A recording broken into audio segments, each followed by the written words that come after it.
ঢাকা বিশ্ববিদ্যালয় সহ বাংলাদেশের সকল বিশ্ববিদ্যালয়ের প্রশাসন ছাত্রলীগের একজন নেতা কর্মীকে বিচারের আওতায় নিয়ে আসার জন্য তারা সামান্যতম সদিচ্ছা পোষণ করছেন না। এবং আমরা লক্ষ্য করছি এই ছাত্রলীগের নেতা কর্মী ছাত্রলীগকে শুধুমাত্র নিষিদ্ধ করে একটি দায় সেরা বিচার একটি কাজ করে মনে করছে ছাত্রলীগকে এই ফ্যাসিস্টের অন্যতম সহযোগী ছাত্রলীগকে অন্য ঢাকা পড়ে যাবে। কিন্তু আমরা আনুষ্ঠানিকভাবে আজকের এই মার্চ ফর জাস্টিস কর্মসূচির মাধ্যমে বাংলাদেশের সকল শিক্ষা প্রতিষ্ঠানের প্রশাসনকে অনুরোধ জানাচ্ছি, সম্মানিত ভিসি স্যারদের এবং প্রিন্সিপাল স্যারদের অনুরোধ জানাচ্ছি, এই সবগুলো ক্যাম্পাসে বিগত 15.5 বছরে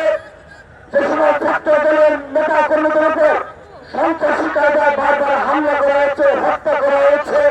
এই সেসব ছাত্র লীগের নেতা কর্মীদের বিচারের আওতায় দ্রুততম সময় নিয়ে আসতে হবে। আমরা আজকের মার্চ ফর জাস্টিস থেকে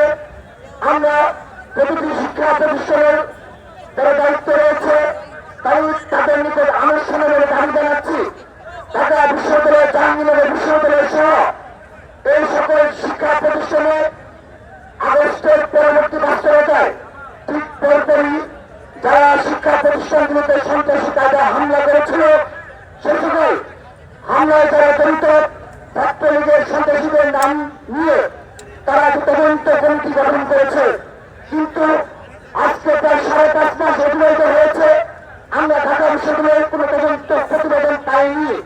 আমরা জাহাঙ্গীরনগর বিশ্ববিদ্যালয়ের কোন তদন্ত প্রতিবেদন পাইনি,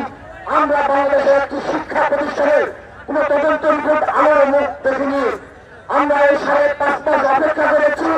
আমরা তাদেরকে